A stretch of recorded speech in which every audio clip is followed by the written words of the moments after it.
আসসালামু আলাইকুম রহমতুল্লাহ। চলে আসছি বরাবর মতন আবারও। আপনারা দেখতেছেন যে আমার কোয়েল পাখিগুলো, আর এখানে দেখতেছেন আমার পানির বোতল, দেখতেছেন 2 লিটার পানি।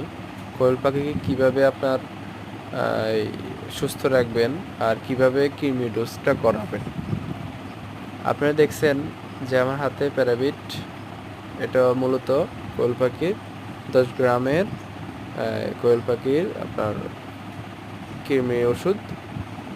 সবগুলোরে খাওয়া যাবে, মুরগিরও খাওয়াতে পারবেন। দেখা আছে উপরে, এখানে কত গ্রাম করে দিবেন দেখবেন লেখা আছে।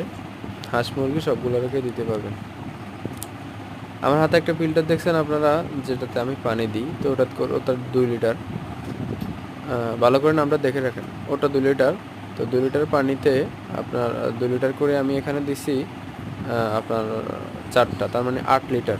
8 লিটার পানিতে আমি 10 গ্রামের একটা ওষুধ গলিয়ে নিলাম। দেখতেছেন আমি ভালো করে হাত দিয়ে গলিয়ে নিতেছি। তো এরপরে আপনার কোয়েল পাখিকে কীভাবে খাওয়াটা দিবেন, ঠিক আছে?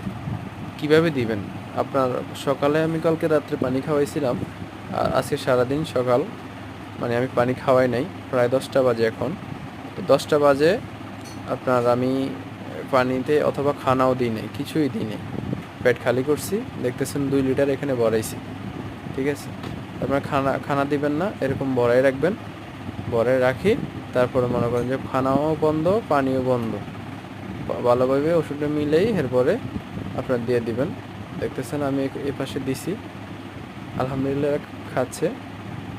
তো অন্তত এই কতক্ষণ রাখবেন, দেখতেছেন তাদের বুক একটু চোক্কা চোক্কা হয়ে গেছে।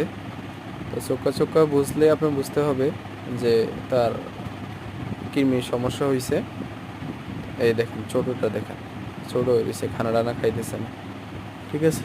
তো আমি নেক্সট ভিডিওতে দেখাবো অন্তত 5-6 দিন পরে যে তাদের কী পরিস্থিতি হয় অথবা কী পরিবর্তন আসে। তো অবশ্যই সবাই সাবস্ক্রাইব করে দেবেন চ্যানেলটা।